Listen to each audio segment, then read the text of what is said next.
Dar início à primeira parte, onde vamos falar de risco cardiovascular e disfunção erétil, de que forma é que se cruzam estas duas patologias. E para isso tenho comigo aqui em estúdio o cardiologista Dr. Tiago Sotomayor. Senhor doutor, seja muito bem-vindo ao consultório, sei que é a primeira vez que está aqui connosco, agradeço-lhe a sua presença.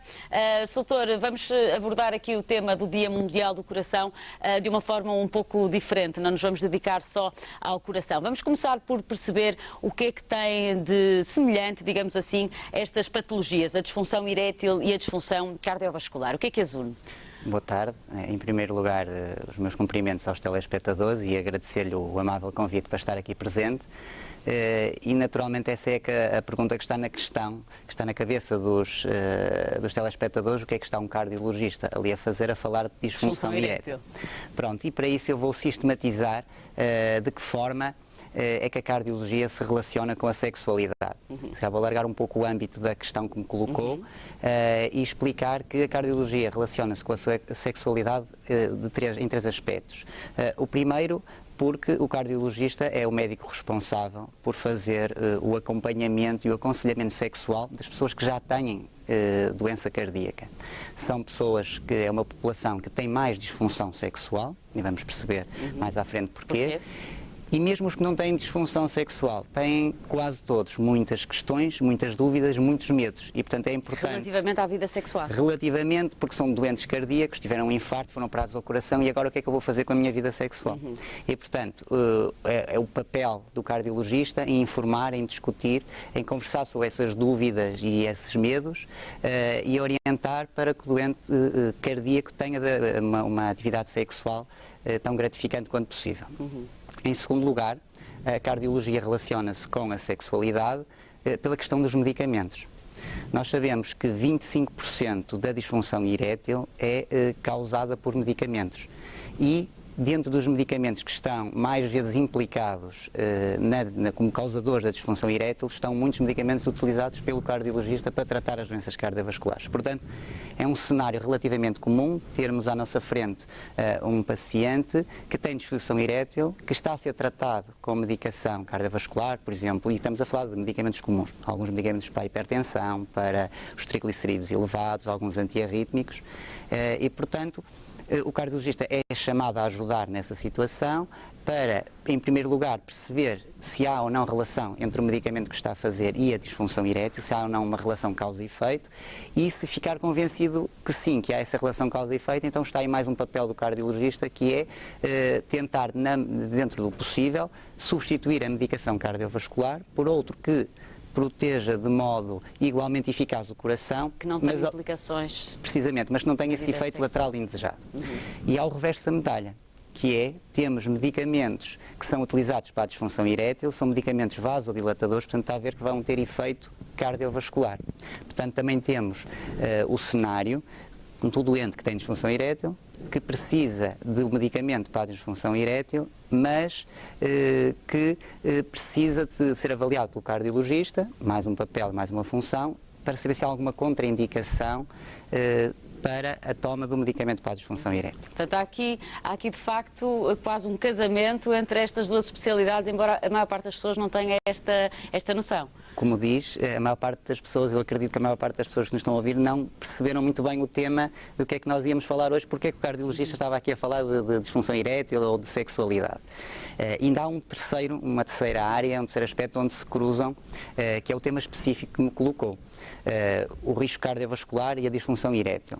Se calhar definir o que é o risco cardiovascular e a disfunção erétil para as pessoas entenderem o que é que estamos a falar. Portanto, o risco cardiovascular é um conceito muito simples, trata-se da probabilidade que uma pessoa tem de vir a desenvolver no futuro um evento, uma complicação cardiovascular. Como é que é medida essa probabilidade, doutor? Essa probabilidade é medida de uma forma muito simples, em consulta, através da história clínica, através dos antecedentes. Pode ter a ver com antecedentes, sim. Tem precisamente a ver se o doente tem antecedentes familiares de doença cardiovascular, se é hipertenso, se é fumador, se é obeso. Portanto, há uma série do que nós chamamos os fatores de risco cardiovasculares, que estiverem presentes naquele paciente, quantos mais estiverem presentes, vai aumentando o risco. A idade é também um desses fatores? A idade é o principal. É o principal, não modificável, há outros que podemos intervir, esse é o fator principal, mas que não podemos modificar.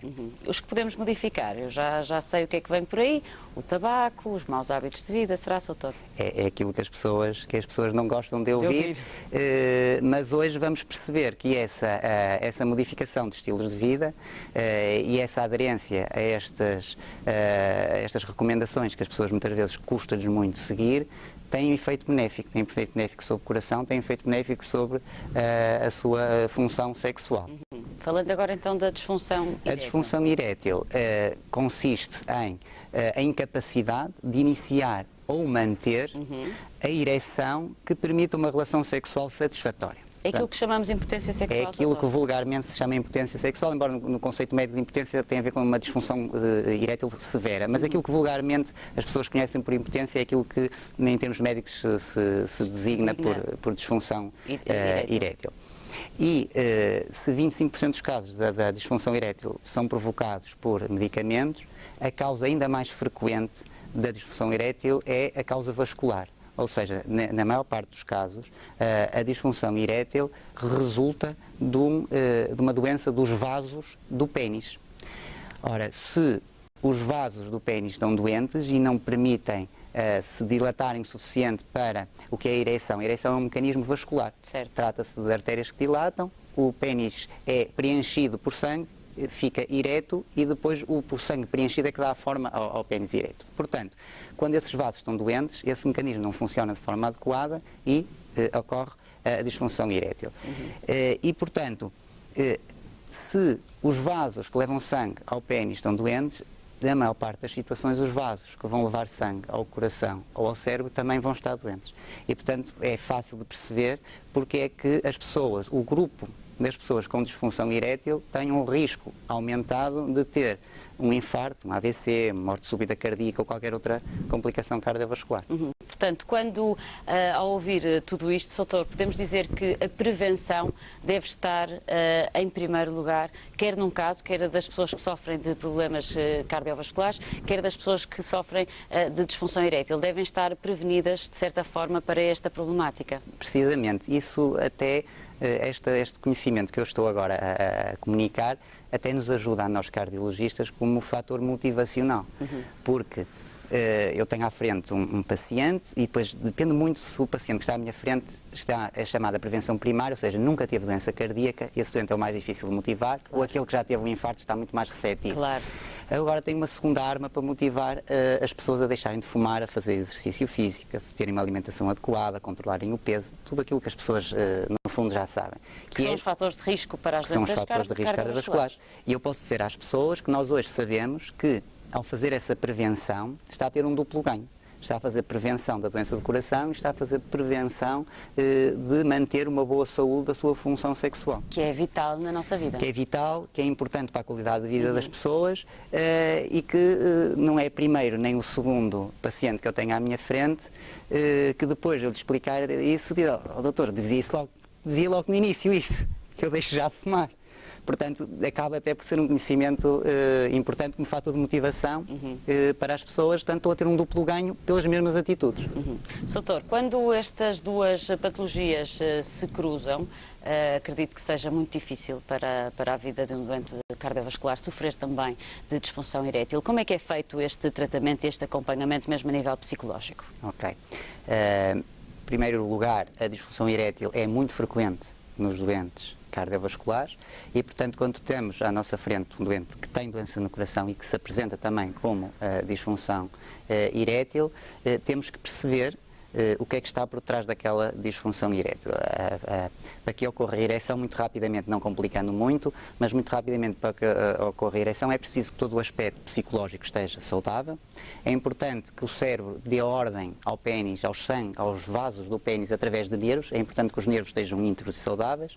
É importante que os tais vasos do pénis sejam capazes de dilatar, que não haja nenhuma deformidade a nível do pénis e que não haja alterações a nível das hormonas, nas nossas substâncias químicas internas, nem haja de fora drogas recreacionais ou medicamentos a atrapalhar esta situação. Portanto, vimos Isso aqui é importante dizer, porque, e principalmente os jovens não têm essa consciência. Há medicamentos, há drogas lícitas ou ilícitas que podem provocar essa disfunção erétil. Claro. Claro, um dos 6 mecanismos que provoca a disfunção erétil é precisamente as substâncias químicas que são ingeridas, sob forma de medicamentos ou drogas. E, portanto, é uma mensagem também importante e é um despiste que se tem que fazer. E, portanto, depois de perceber quais os mecanismos predominantes dentro daquele paciente, vamos, no fundo, atacar as causas. Portanto, se o mecanismo predominante é vascular, vamos fazer estas medidas todas que falamos, de correção de estilos de vida e medicamentos se necessário. E quase sempre, nem que não seja primário, secundariamente há sempre um processo de ansiedade e depressão à volta desta situação. Que também não ajuda, não é? Daí a importância. Vai prejudicar. É um ciclo vicioso. Claro. A disfunção erétil provoca a ansiedade e a depressão, a ansiedade e a depressão vão provocar a disfunção erétil. Portanto, no trabalho multidisciplinar que estamos a desenvolver na imagem médica da Lapa, Mas já lá vamos falar. temos precisamente estes 3 componentes, que é o apoio psicológico, uma psicóloga clínica, o trabalho da cardiologia para tratar do risco cardiovascular e melhorar, através também da melhoria dos vasos do pênis, a função erétil, e a urologia, que é a especialidade. Há pouco perguntava-me também o cruzamento, e o cruzamento também está neste trabalho conjunto, a urologia, que é a especialidade que se dedica ao aparelho reprodutor, no caso masculino. Doutora, então o que é a imagem médica da Lapa? E depois vamos falar desta campanha que promoveram, Amar com o Coração Saudável. Pois, tem por base a imagem médica da Lapa, é um centro médico de imagem e de especialidades médicas, e que depois de discutirmos o que é que poderíamos fazer com base naquilo que são os conhecimentos atuais dentro da urologia e da cardiologia, pegando nestes conceitos que estamos aqui a falar, do risco cardiovascular, sabendo que os doentes com disfunção erétil têm um risco cardiovascular aumentado, sabendo nós que é possível tratar a disfunção erétil e é possível intervir sobre o risco cardiovascular, e com trabalhos muito interessantes que mostram, por exemplo, que é habitual, portanto, no fundo, a disfunção erétil é a manifestação da mesma doença, é a manifestação no pênis da mesma doença que provoca a angina ou infarto no coração. E, portanto, sabendo nós isso, sabemos também lá está que a tal gênese semelhante. É a mesma doença. É um problema da nossa canalização, de que leva sangue aos vários órgãos, não chega sangue suficiente. Cá em cima, outro acontece precisamente. Eu vou aqui fazer um parênteses para dar o exemplo que eu costumo dar aos meus pacientes no consultório, que é, para eles perceberem, um doente informado vai cumprir aquilo que eu vou-lhe a seguir recomendar. Que é o seguinte, é o exemplo, imagine que em sua casa que ficou com pouca água nas torneiras da casa de banho. Chama o canalizador mostra-lhe o cano que leva a água à casa de banho e verifica que no interior está entupido com ferrugem e calcário. E agora pergunto eu, nesta situação, como é que imagina que estarão os canos que levam água para a cozinha? Com toda a probabilidade, em maior ou menor grau, entupidos. Portanto, aqui o que se passa é exatamente a mesma situação. Portanto, os vasos sanguíneos estão entupidos para o sangue que levam para o pênis, estão entupidos para o coração e para o cérebro. É um dado interessante que é, a ereção é mais sensível, é muito sensível à saúde e à doença dos vasos sanguíneos e da função do endotélio, que é a camada que reveste os vasos. E, portanto, habitualmente, surge como primeira manifestação e só depois é que vem o infarto ou o AVC.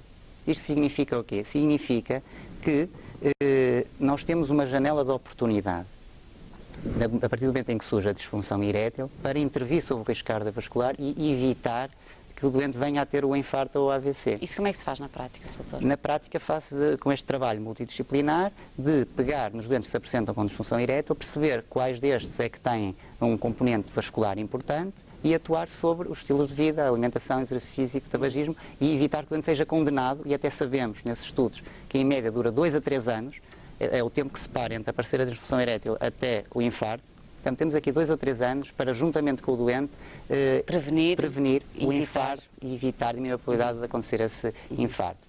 Portanto, com base nestes conhecimentos todos que surgiram, portanto, era lógico imaginarmos um programa multidisciplinar em que o doente chega à imagem médica da Lapa e é avaliado por urologia, é avaliado pela cardiologia e, se necessário, também com o apoio de uma psicóloga clínica. Portanto, esta é então a campanha Marca um Coração Saudável, que eu sei que está disponível de setembro até novembro, as tais consultas, não é, doutor? Eu tenho aqui em consultas de urologia, cardiologia, para planificação de uma estratégia conjunta, lá está, para que o doente possa ver otimizada a sua atividade sexual, bem como a sua função cardiovascular. É isto que vocês pretendem, obviamente. Doutor, quando falamos, estamos mesmo a terminar o nosso tempo, da disfunção erétil e das doenças cardiovasculares, abrangem todas as faixas etárias ou são mais, de facto, mais comuns em idades mais avançadas do homem? As duas coisas que diz são corretas. Abrange todas as faixas etárias, mas há claramente uma curva ascendente de prevalência. Quanto mais idosa é a faixa etária, maior é também a incidência de disfunção erétil, porque também são doentes com muito mais doença vascular, lá está. E mais disfunção erétil. Doutor, para terminar, uma mensagem, já que deixamos passar aqui o Dia Mundial do Coração, e como cardiologista, uma mensagem aos nossos telespectadores para que tomem conta dos seus corações. A mensagem, especificamente então em relação a este tema que estamos aqui a falar, se me permite não deixar uma, mas deixar três. Com certeza. A primeira mensagem é uma mensagem de esperança, que é: se tem disfunção erétil, procura ajuda médica, porque quase sempre há tratamento. Há solução. Quase sempre há tratamento. Portanto, a segunda mensagem é uma mensagem ao mesmo tempo de aviso e de esperança. De aviso porque, cuidado, se tem disfunção erétil pode ter um risco, ou é até bem provável que tenha um risco grande de ter um infarto.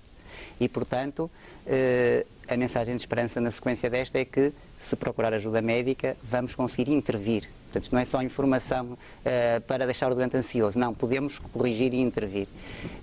E neste tema, e dirigido assim agora um bocadinho mais até à comunidade médica em geral, é importante realçar e chamar a atenção de todos os colegas para a interação que existe entre um grupo de medicamentos para o coração que se chamam nitratos e os grupos de medicamentos para a disfunção erétil nunca devem ser tomados em conjunto, porque há risco de complicações graves. Muito bem. Dr. Tiago Sotomayor, muito obrigada por ter estado connosco aqui neste consultório. Foi um prazer recebê-lo. Muito obrigada. Espero vê-lo por cá mais vezes, porque não? Com certeza. Obrigada, doutor. Vamos então fechar esta nossa